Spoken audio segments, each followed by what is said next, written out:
Okay, so now for question 2.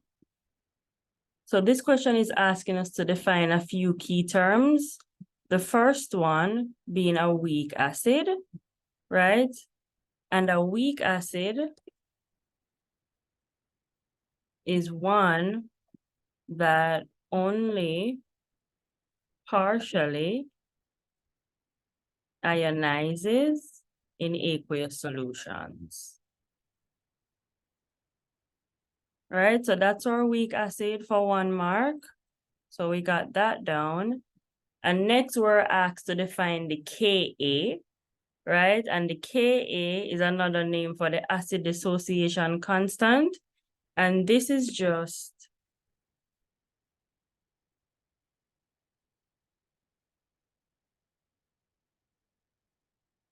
it's an equilibrium constant, right? Which represents the extent of dissociation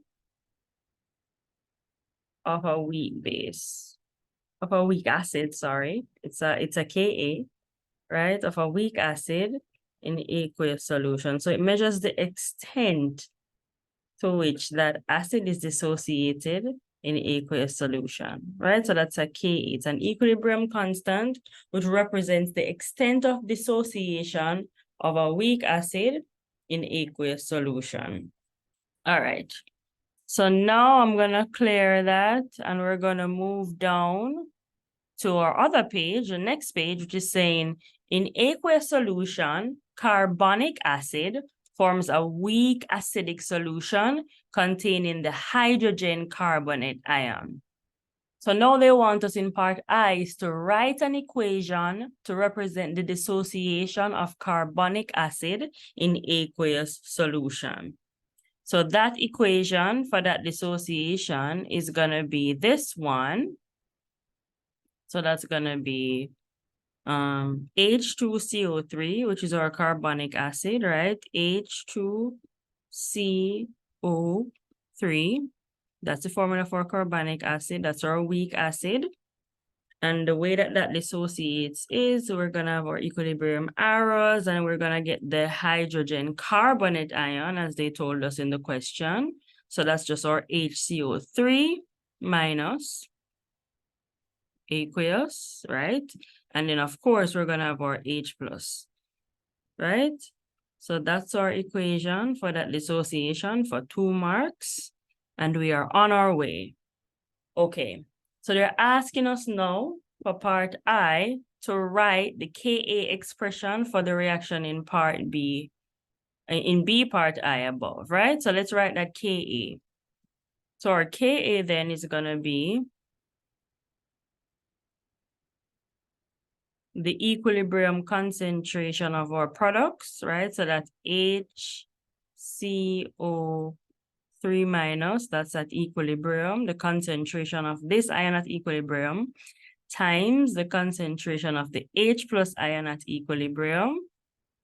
And all of that is going to be divided by the concentration of our carbonic acid at equilibrium. So that's how we write our Ka expression, right?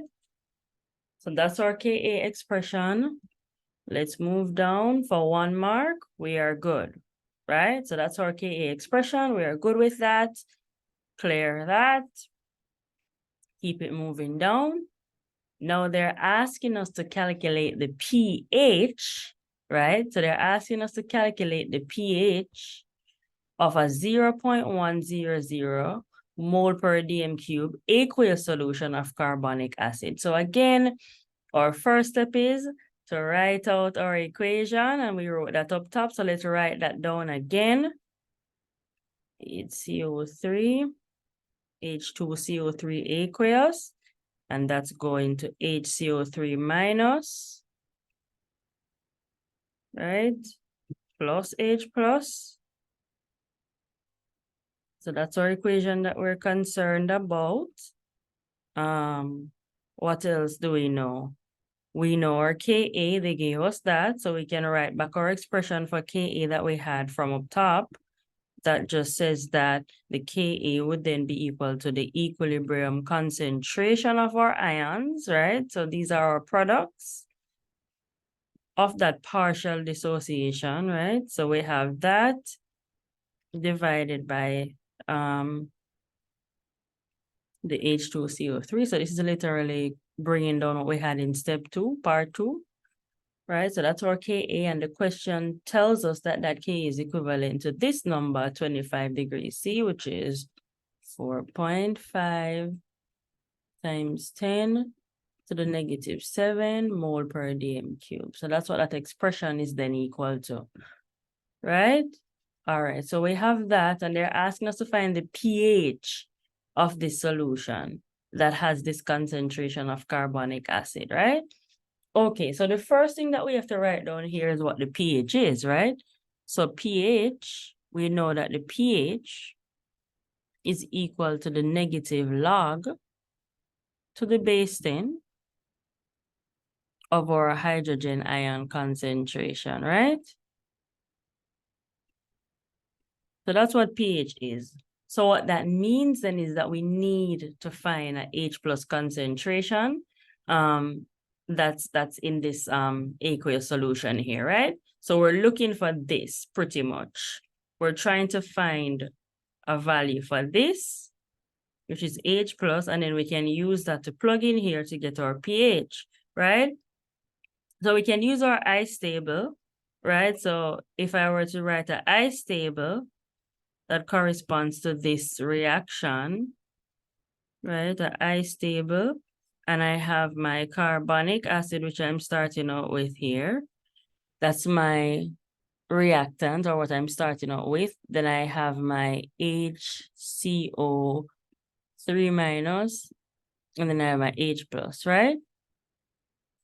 So initially, initially we have 0.100 mole per dm cube of the carbonic acid. We have none of the hydrogen carbonate, and we don't have any H plus ions, right? Now, what's gonna change? What should we put in our change column? Well, right away, let me just scroll up a little bit so we have more space. Right away, right, as it relates to the change, because our carbonic acid is a weak acid, we can assume that the change is going to be negligible or approximately 0, the change in its concentration, right? And so at equilibrium, because it's a weak acid, we're going to have whatever we started out with. So at equilibrium, we're going to have that same 0.100 mole per dm cube that we started with. And then now, as it relates to the HCO3 minus, we're gonna have, we're looking at, if we look at our mole ratios, we see that it's a 1 to 1 to 1, right? That's the mole ratio that defines that relationship. So then if we assume that there's a change of X moles based on the dissociation in that aqueous medium, we would say that we'd have a change of X moles or X concentration, right? Since its ice table is based around concentration. So there'll be X moles or X mole per dm cube of this. And so at equilibrium, we'll have X of it, right? Because the change would just be plus X. We had none initially. So we're going to end up with X at equilibrium. And similarly, we're going to have the same for H plus, right? So we'll have plus X here and then plus X again, right? So when we plug in now, in our Ka, we're going to plug in our equilibrium concentrations from our ice table, since that's what the Ka formula represents. The Ka formula represents equilibrium concentrations. So we're literally just going to take all this stuff that we were able to deduce, so all of this, right? And then just fill out our concentrations here. So then if we come down here now, Ka would be equal to HCO3 minus. So that would be, what's that? That one was X. So that would be X, right?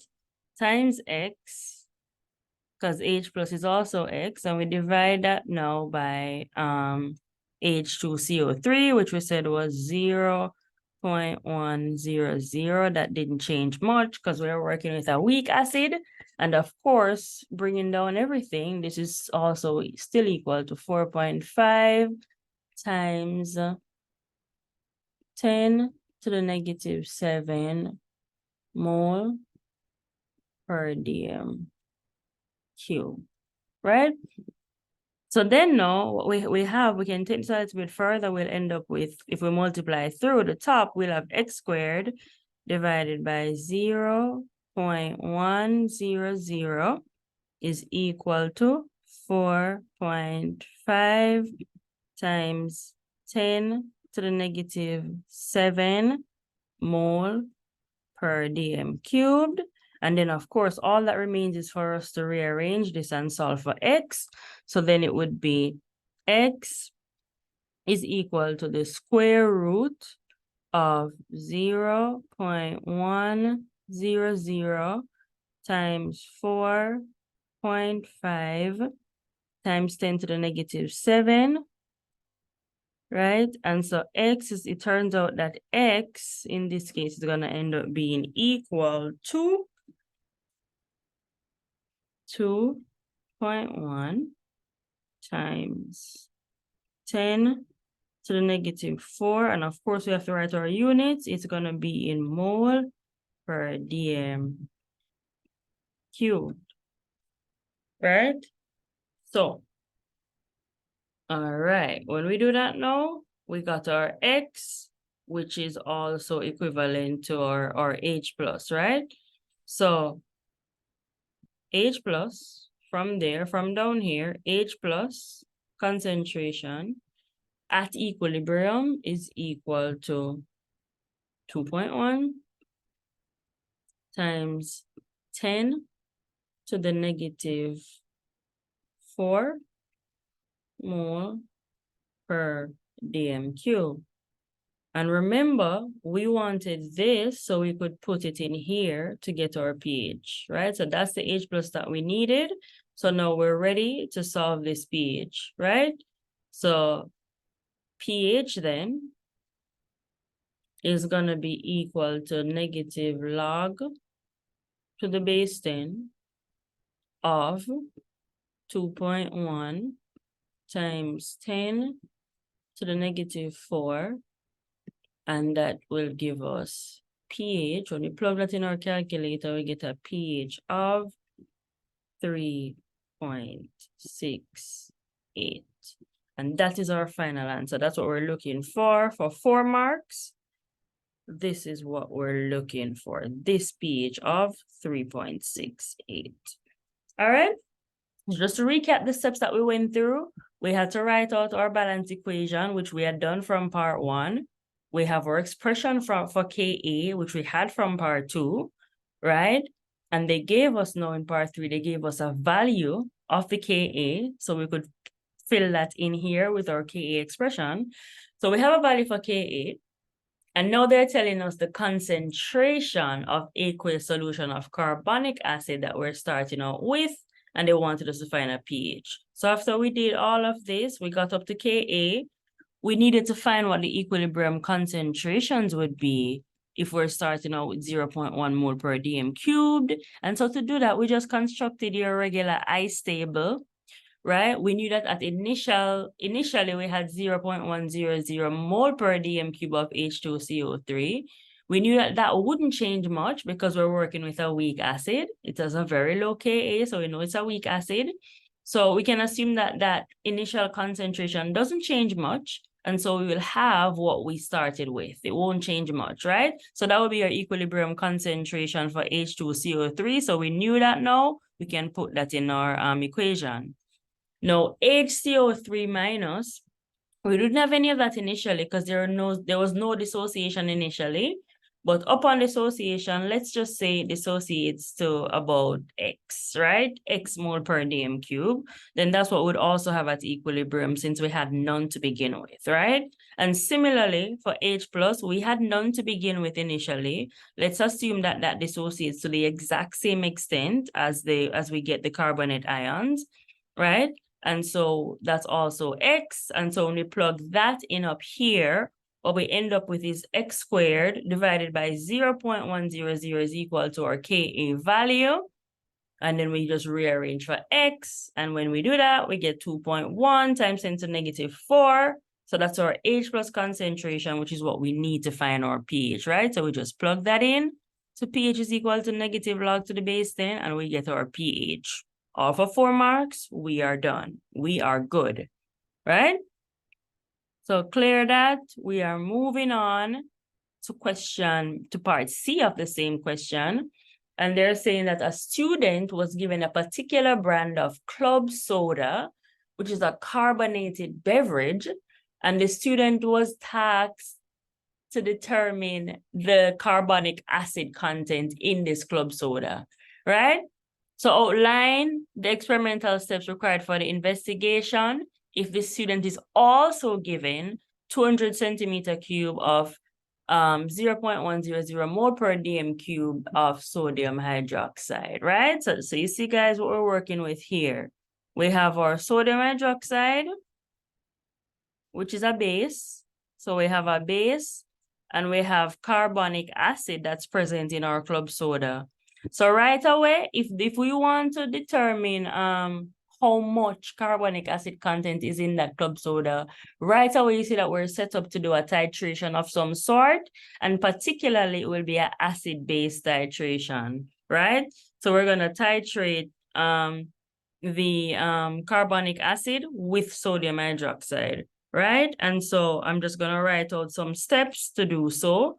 So first of all, as we said, the first step is realizing that this is an acid-base titration that we're gonna have to do, right? To find out that carbonic acid content in club soda. So let's do the acid-base titration.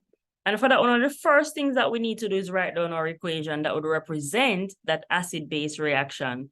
So in this particular case, we're titrating or reacting our carbonic acid, right, which is H2CO3 aqueous, and we are reacting or titrating that with NaOH, right? And that's gonna get us what? That's gonna get us what? What are our products gonna be? Our products are gonna be sodium carbonate, so that's salt, Na2CO3, and water, right?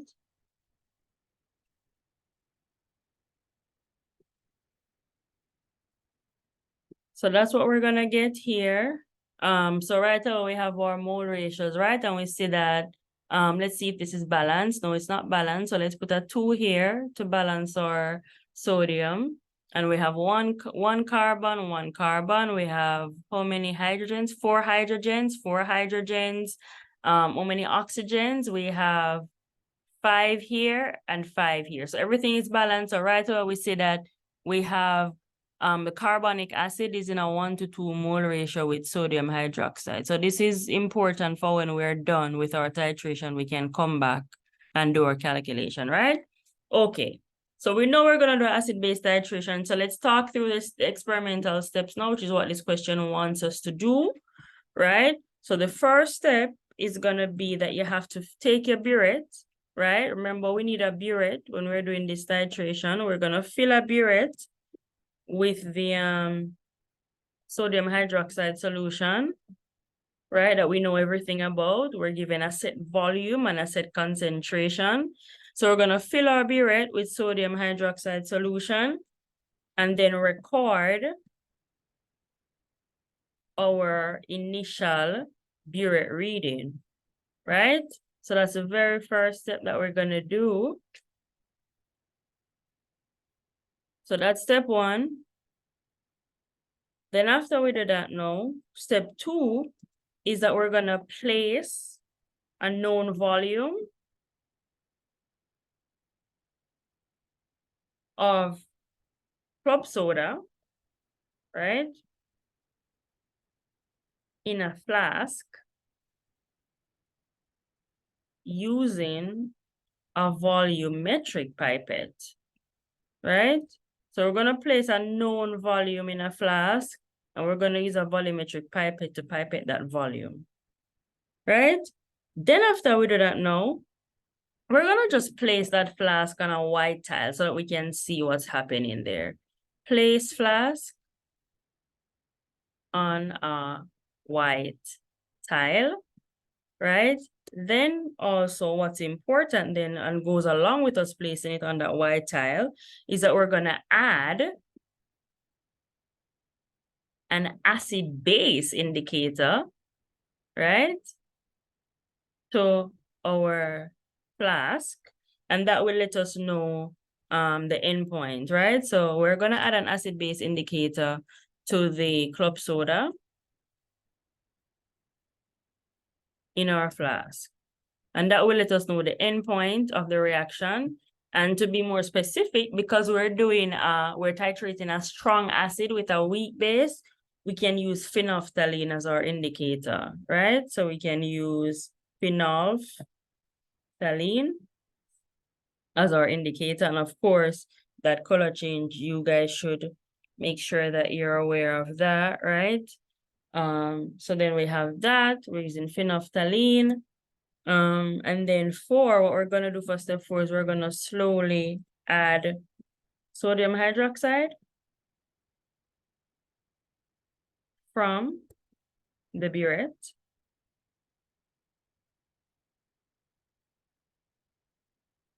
into the flask, right? Until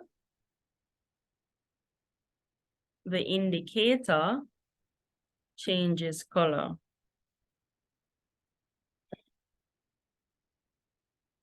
Right? And really the color change is gonna be from a colorless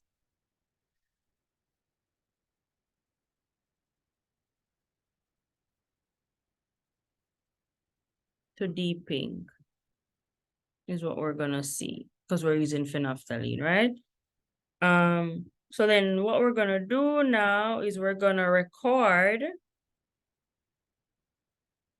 the final burette reading.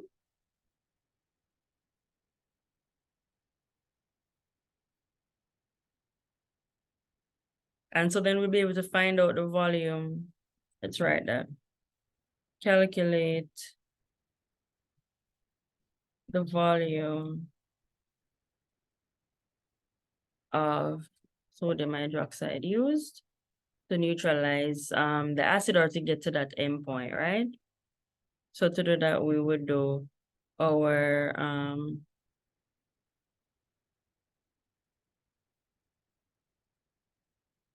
final reading minus initial.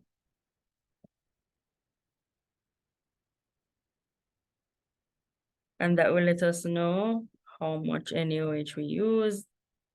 Then part 7, what are we gonna do? We're gonna repeat that process, that whole thing, right? So we're gonna repeat steps. Let's see which steps we're gonna repeat. We're gonna repeat steps.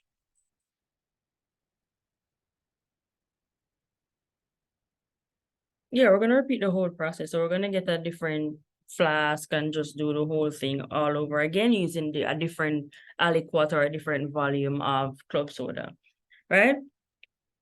So we can repeat the process until the titer reading or the volume used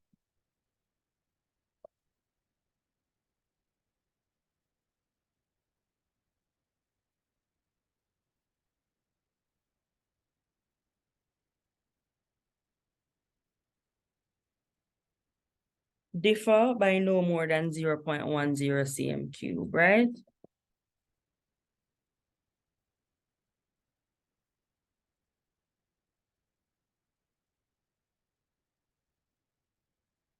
All right. So then we will have the volume of sodium hydroxide used, right? And so we'll also then be able to know the moles of it that was used, calculate the moles of sodium hydroxide used, and using the well, it would be 1 to 2 ratio, mole ratio.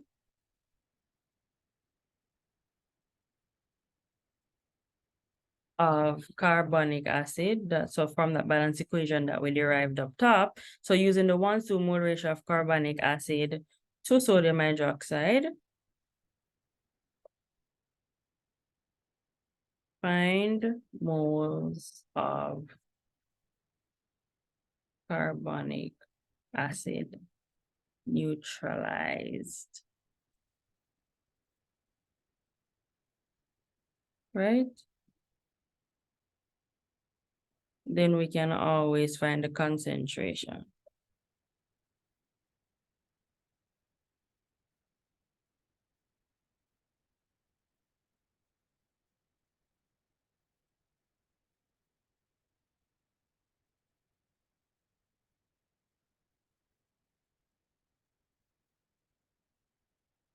Using that formula, concentration is equal to moles divided by volume, right? So we know what volume of carbonic acid we had placed in our flask, and we know what moles of it was neutralized, right? Using this relationship from step 8, and so we're good. So then we will be able to find out the carbonic acid content in club soda. So there you have it, guys. A very nice way to use titration to find out unknown concentrations, right? So that's your steps. Those are your steps there. But the key thing is just to realize upfront that what we're doing here is an acid-base titration. We have to have our equation that relates the two things that we're titrating so that we can pull out a mole ratio that we can then use ultimately at the end of our titration, right? So that's what we would do here. And so let's scroll down and see 5 marks. Perfect. This would get you those 5 marks perfectly, okay? So that's what we would do. So let's clear this. And then we're going to move on to question 3.